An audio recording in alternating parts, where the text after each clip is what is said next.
लग्नानंतर होईलच प्रेम या मालिकेच्या आजच्या भागामध्ये आपण पाहणार आहोत की पार्थ, नंदिनी, जीवा आणि काव्या यांना आठवतंय की आपल्या आईबाबांनी आपल्याला काय सांगितलेलं आहे ते. काल झालेल्या त्यांच्या मॅरेज ॲनिव्हर्सरीच्या पार्टीमध्ये त्यांनी जो प्रेमाचा डोस या सर्वांना दिलेला आहे, त्यामुळं चौघांच्याही विचारामध्ये खूपच फरक पडलेला आहे. चौघेही विचार करतायत की आपल्याकडून काहीतरी चूक होते आहे. आपण आपल्या पार्टनरकडून चुकीची अपेक्षा करतोय. आपण आपल्या नात्याला सेकंड चान्स देणं गरजेचं आहे, असा विचार चौघांच्याही मनात आता घोळू लागलेला आहे. खरं तर सेकंड चान्समध्येच आयुष्य पुन्हा एकदा एक्सप्लोर होतं. आयुष्यातले काही गुपितं कळू लागतात. म्हणजेच आपला खरा जोडीदार कोण आहे, आपल्यावर खरा प्रेम करणारा व्यक्ती कोण आहे, अशा कितीतरी गोष्टी समजू शकतात. असं आता चौघांना देखील वाटू लागलेला आहे. आपण घेतलेला डिवोर्सचा निर्णय हा चुकीचा तर नाही आहे ना, असा देखील विचार त्यांच्या मनामध्ये येतोय. म्हणजेच आपल्या विचारावर पुन्हा एकदा पुनर्विचार करणं गरजेचं आहे, असा विचार आता मानिनी आणि विक्रम यांनी या चौघांच्या देखील डोक्यामध्ये टाकलेला आहे आणि त्यामुळं या चौघांच्याही डोक्यात लख्ख प्रकाश पडलेला आपल्याला पाहायला मिळतोय. पार्थने तर अगदी मनोमनी ठरवलेलंच आहे की आपण आता काव्याला लगेच डिवोर्स द्यायचा नाही. आपल्याकडे जो 6 महिन्याचा वेळ आहे, त्या 6 महिन्याच्या वेळामध्ये आपलं नातं आपण चांगलं घट्ट करण्याचा प्रयत्न करायचा. कारण जर का या 6 महिन्यामध्ये आपण तिच्या मनामध्ये प्रेम निर्माण करू शकलो, तर कदाचित काहीतरी वेगळं होऊ शकतं आणि आपण ते निर्माण करण्याचा प्रयत्न करू शकतो, असा ठाम विश्वासच त्याला आहे आणि असा विचार करतच तो बसलेला आहे. इकडे वसुंधराचं मात्र काहीतरी वेगळंच चाललेलं आहे. वसुंधरा रम्याला सांगते की मी आज त्या पिहूची पुरती वाट लावलेली आहे. तेव्हा रम्या घाबरते आणि म्हणते, तुला कळतंय का तू काय केलंय ते? अगं त्या पिहूशी काय बोललेस तू नक्की? मला सांग जरा नीट बरं, असं म्हणल्यानंतर वसुंधरा सांगते की पिहूला मी चांगलाच दम दिलेला आहे आणि तिला सांगितलंय की माझं नाव कोणापुढं देखील घ्यायचं नाहीये. तेव्हा रम्या म्हणते, तुझ्या या असल्या कारणानं एके दिवशी आपल्याला घरातून धक्के मारून बाहेर काढतील ना, असं मला वाटायला लागलेलं आहे. तेव्हा वसुंधरा तिलाच शांत करते आणि म्हणते, असलं काही होणार नाहीये. तू उगाच अभद्र काही बोलू नको. त्या पिहूला असा दम दिलाय ना, की आता ती कोणापुढंच काहीच बोलणार नाही. तेव्हा रम्या म्हणते, अगं पण उद्या काउन्सिलर येणार आहे, तुला माहीत आहे ना? काउन्सिलर आल्यानंतर काय घोळ झाला तर? वसुंधरा म्हणते, आता त्या गोष्टीची काहीच काळजी तू करू नको. आता ती काउन्सिलर पुढं सुद्धा काही बोलणार नाही. कारण मी सांगितलंच आहे तिला, जर का तू तोंड उघडलंस ना, तर तुझ्या घरच्यांना आणि तुला या घरातून हाकलून देईल. हे घर माझं आहे, असं मी तिला सांगितलेलं आहे. रम्या म्हणते, असं जर झालं तर बरं होईल. पण उद्या काउन्सिलर आल्यावर काय करायचं?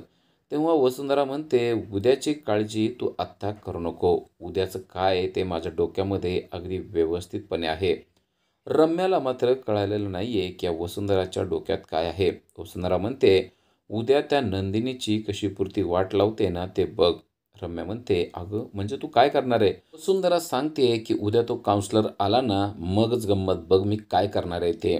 उद्या जर का नाही त्या नंदिनीची वाट लावली ना, तर पुन्हा बोल, असं म्हणून ती कोणता प्लॅन आहे ते मात्र रिव्हील करत नाही. पण ती नक्कीच काहीतरी घडवणार आहे. या गोष्टीमुळे रम्या मात्र चांगलीच आनंदी झालेली आहे. कारण तिला माहिती आहे तिची आई किती पाताळ यंत्री आहे. ही काहीही करू शकते, ही गोष्ट रम्याला अगदी चांगली माहिती आहे. त्यामुळं उद्या त्या नंदिनीची चांगली वाट लागणार, या गोष्टीचा आनंद आत्ताच रम्याच्या चेहऱ्यावर आपल्याला स्पष्टपणे दिसत आहे. उद्या काउन्सिलर आल्यानंतर नंदिनीची तू वाट लाव, म्हणजे खूपच चांगलं काम होईल. ती पिहूही काही बोलणार नाही आणि घरचे सर्वजण नंदिनीलाच काही नाही काहीतरी बोलत राहतील. असं आता त्या दोघींचं देखील ठरलेलं आहे. आता या वसुंधराच्या डोक्यात नक्की काय चाललंय ते आपल्याला उद्या समजणार आहे. पण नक्की तिचा हा प्लॅन सक्सेस होणार का नंदिनीच ह्या दोघींवर तो प्लॅन उलटून लावणार, हे देखील पाहणं तेवढेच इंटरेस्टिंग असणार आहे. तर आता रम्या मात्र खुश झालेली आहे. रम्याला असं वाटते की तिची आई जे काही करते ते अगदी विचार करून आणि प्लॅनपूर्वक करते. त्यामुळं नंदिनी आपल्या वसुंधराच्या म्हणजेच आपल्या आईच्या प्लॅनमध्ये पुरती अडकणार आणि त्यामुळं नंदिनीची पुरती वाट तर लागणारच, पण पिहू देखील काही बोलणार नाही. इकडे पार्थ जिन्यातच बसलेला आहे आणि तो स्मित हास्य करत आहे. बाबांनी सांगितलेल्या गोष्टी जर का संसारामध्ये आपण वापरू शकलो तर काव्या देखील आपली होऊ शकते असंच काहीसं त्याला वाटत असतं. आणि तेवढ्यात नंदिनी तिथे येते आणि पाहते की पार्थ खरोखरच स्मित हास्य करत आहे. ती त्याला विचारते नक्की काय झालेलं आहे. तो म्हणतो, ओके, तुम्हाला ऐकायचं आहे का काय झालंय? माझ्या स्मित हास्या पाठीमागचं कारण काय आहे हे ऐकायचं असेल तर त्यासाठी अगोदर कॉपी पाजवावी लागेल. नंदिनी म्हणते, बस एवढंच ना?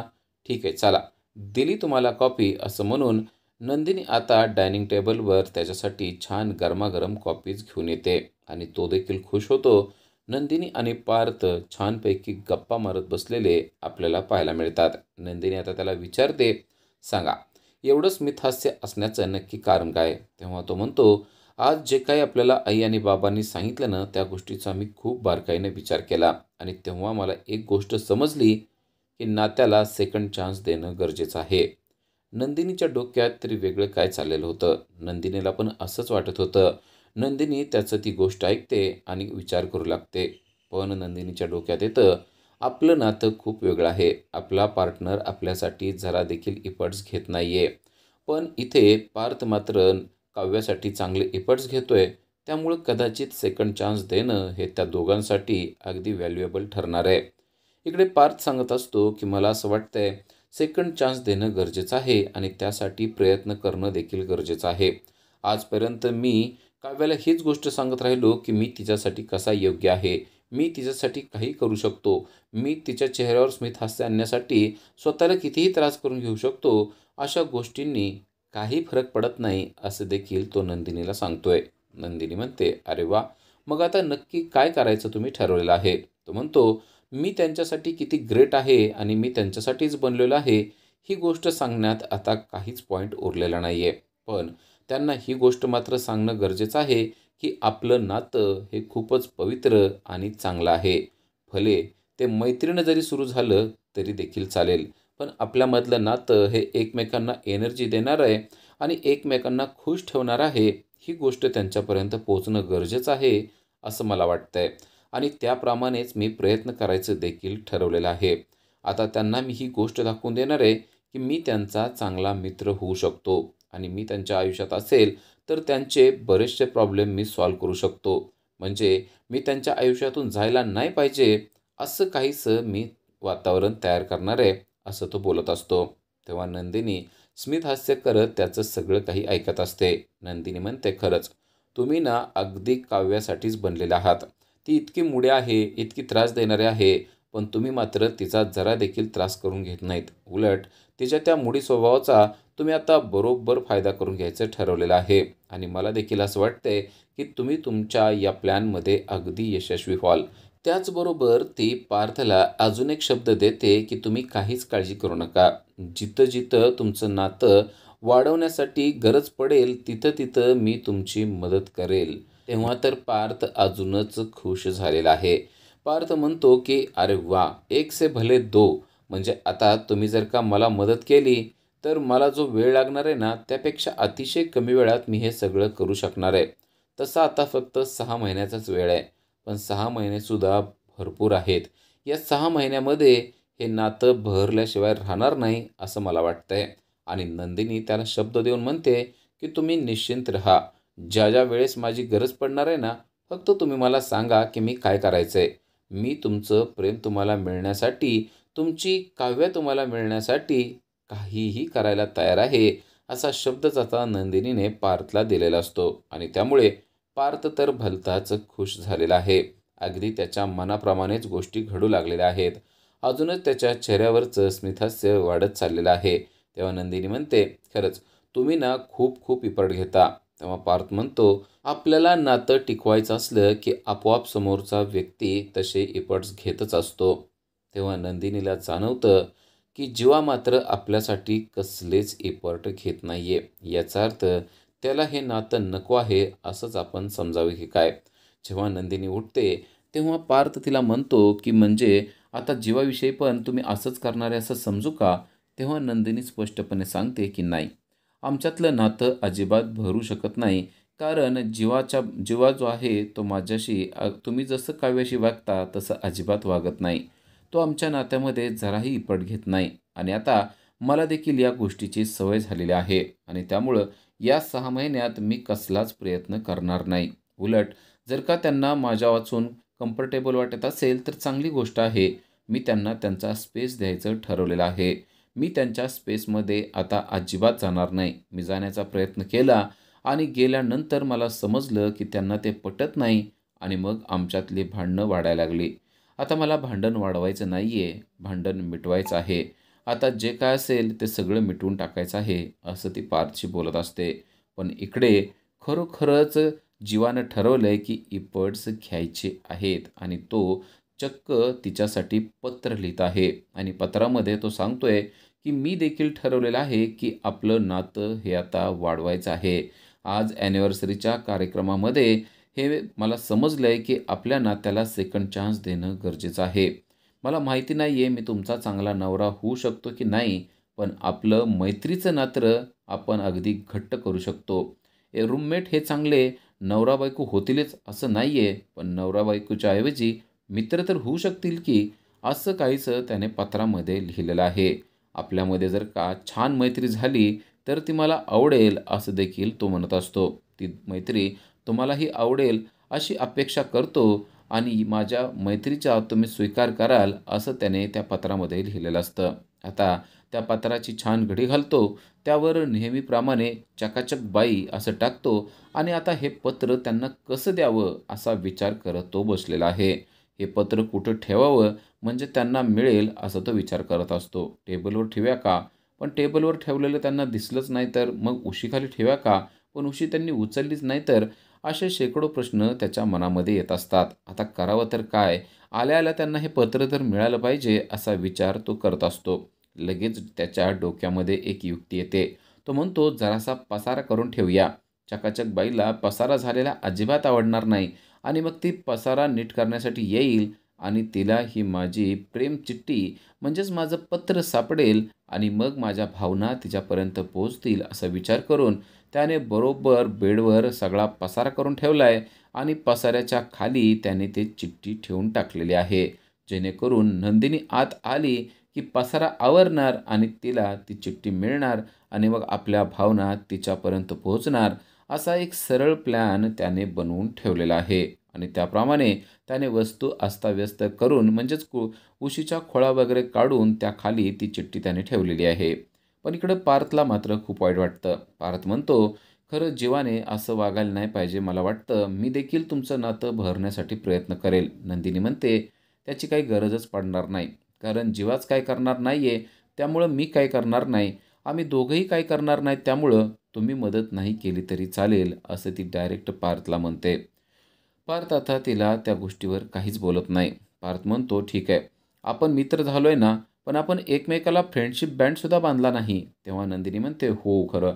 ते राहिलंच बरं का. शाळेमध्ये असताना आम्ही असं करायचो, पण आता मोठं झाल्यापासून असं काय करायचं सुचत देखील नाही." आणि तेवढ्यात पार्थ आहे तो तिला बँड दाखवतो आणि म्हणतो, "हे बघा, मी मात्र बँड आणलेले आहेत बरं का. त्यामुळं तुम्ही हे बँड मला बांधले पाहिजेत असं मला वाटतंय." लगेच नंदिनी त्यातला एक बँड काढते आणि पार्थच्या हातावर बांधते. तर पार्थने देखील त्यातला एक बँड नंदिनीच्या हातावर बांधलेला आहे आणि तो तिला म्हणतोय की आता आपण चांगले घट्ट मित्र झालेलो आहोत. तेव्हा दोघे हसायला लागतात. नंदिनीने मात्र पार्थला शब्द दिलेला आहे की आता काही जरी झालं तर मी तुम्हाला मदत करणार आहे. तुम्हाला जिथं-जिथं गरज पडते ना, तिथं फक्त तुम्ही मला सांगायचं आणि मी बघा धावत पळत तुमच्या मदतीला कशी येते ते. पार्थ म्हणतो की मला माहिती आहे तुम्ही मला नक्की मदत करणार आहात आणि या 6 महिन्यामध्ये आमचं नातं नक्कीच बदलेल अशी ईश्वरचरणी मी प्रार्थना करतो. कारण माझं प्रेम जेवढं आहे हे त्यांना म्हणजेच काव्याला समजलं पाहिजे एवढेच माझे इफर्ट्स असणार आहेत, एवढाच माझा प्रयत्न असणार आहे. पार्थ जेव्हा हे सगळं बोलत असतो, तेव्हा नंदिनीला एका गोष्टीचा आनंद होत असतो की किमान या घरामध्ये एक तरी जोडपं म्हणजे एक कुटुंब हे चांगलं होत आहे. भले माझं आणि जीवाचं नाही जमलं तरी या दोघांचं जमावं असं तिला मनापासून वाटत असतं. इकडे जेव्हा मात्र तिचीच वाट बघत बसलेला आहे. त्या कधी येणार आणि आपली चिठ्ठी त्या कधी घेणार आणि कधी वाचणार असा विचार तो करत असतो. आणि तेवढ्यात नंदिनी आतमध्ये आलेली असते. तो लगेच धावत पळत काहीतरी काम करतोय असं दाखवण्यासाठी उभा राहतो. त्याच्या हातामध्ये डंबेल्स असतात आणि डंबेल्सने तो व्यायाम करतोय असंच काहीतरी तो दर्शवण्याचा प्रयत्न करत असतो. तेवढ्यात नंदिनी आत येते आणि पाहते बेडवर पसारा झालेला आहे. ती चिडलेली असते, पण ती चिडून काहीच बोलत नाही. पटकन येऊन ती पसारा आवरू लागते, कारण गादीवरचा तो पसारा पाहून तिला खूपच राग आलेला असतो आणि ही गोष्ट जीवाला देखील माहिती असते. जीवा बघतो आता ह्या पसारा आवरणार आणि आपली चिठ्ठी त्यांना सापडणार. जीवा त्यांच्याकडेच लक्ष ठेवून असतो आणि इकडे ती मात्र जीवाकडे रागानं पाहत असते. तिला माहीत असतं की यानेच हे केलेलं आहे आणि त्याला थोडं देखील आवरायला नको वाटतं. ती आवरत असते, तेवढ्यात तिला ती चिठ्ठी सापडलेली आहे आणि इकडे जीवाचा प्लॅन सक्सेस झालेला आपल्याला पाहायला मिळतोय. आता जीवाची ती चिठ्ठी सगळी खोलून ती वाचणार असते, पण तेवढ्यात तिला वाटतं की नको, आपण ही चिठ्ठी वाचायलाच नाही पाहिजे. त्यावर जरी चकाचक बाई लिहिलेलं असलं तरी देखील आपण ही चिठ्ठी वाचायला नको. आणि इकडं जीवा मात्र वाट बघत असतो की त्यांनी पटकन ती चिठ्ठी काढावी आणि पटकन ती वाचावी. पण ती मात्र चिठ्ठी वाचत नसते. चकाचक बाई एवढंच वाचते आणि जीवाला म्हणते, हे काय आहे? जीवा म्हणतो, चिठ्ठी आहे. ती म्हणते, ते मला दिसतंय. कोणी लिहिलेले आहे? जीवा म्हणतो, अजून दुसरं तिसरं कोण आहे का इथं? मीच लिहिलेले आहे. तेव्हा ती म्हणते, कोणासाठी लिहिलेले आहे? तो म्हणतो, अहो नाव कोणाचं आहे त्याच्यावर? ती म्हणते, चकाचक बाई. हां, मग मीच लिहिलंय आणि तुमच्यासाठी लिहिलेलं आहे. तेव्हा ती जुनं झालेलं आठवू लागते. तिला माहीत असतं की जीवाने या अगोदर देखील अशीच एक चिठ्ठी लिहिलेली होती आणि त्यामुळंच आपल्याला त्याला डिव्होर्स द्यावा लागला होता. कारण त्याने त्यामध्ये स्पष्ट लिहिलं होतं की आपण एकत्र राहणं शक्य नाहीये. आपण एकमेकापासून दूर जाणं शक्य आहे आणि तेच केलं पाहिजे. तेव्हा ती त्याच्या जवळ येते आणि ती चिठ्ठी त्याच्या हातात परत माघारी देते आणि म्हणते, ही चिठ्ठी मी अजिबात वाचणार नाही. तेव्हा तो म्हणतो, काय झालं? चिठ्ठी तुम्हाला वाचण्यासाठीच दिलेली आहे. ती सांगू लागते की मागं जेव्हा एक चिठ्ठी तुम्ही मला लिहून गेलेला होतात, ती वाचल्यानंतरच मी ठरवलं होतं की डिव्होर्स द्यायचा आहे. आता मला तुमच्या कोणत्याच चिठ्ठ्या वाचण्याची इच्छा राहिलेली नाहीये. कारण त्यामध्ये काही अभद्र लिहिलेलं असेल, तर ते आता मला सहन होण्यासारखं नाहीये. तेव्हा त्याला कळतच नाही की आपण हिला चिठ्ठी कधी दिलेली होती. तो म्हणतो, पण या अगोदर मी तुम्हाला कधी चिठ्ठी दिलेलीच नाहीये. ते म्हणते, असलं काय बोलताय तुम्ही? इथं तुम्ही चिठ्ठी ठेवून गेला होतात, आठवतंय का? तेव्हा निशा देखील आलेली होती. आणि मग त्याला आठवू लागतं. मग त्याच्या लक्षात येतं की आपण ती चिठ्ठी काव्यासाठी लिहिलेली होती आणि ती चिठ्ठी चुकून यांनी वाचलेली आहे आणि त्यामुळंच मोठा घोळ झालेला आहे हे देखील त्याला समजतं. आणि नंदिनी त्याला सांगत असते की तुमची ती चिठ्ठी वाचल्यानंतरच मी ठरवलं की तुम्हाला डिव्होर्स पाहिजे आहे. आणि मग त्याला कळतं की काहीतरी मोठा घोळ झालेला आहे. म्हणजे नंदिनीला डिव्होर्स नको होता, पण आता त्या चिठ्ठीनं सगळा घोळ घातलाय हे त्याला समजलेलं आहे.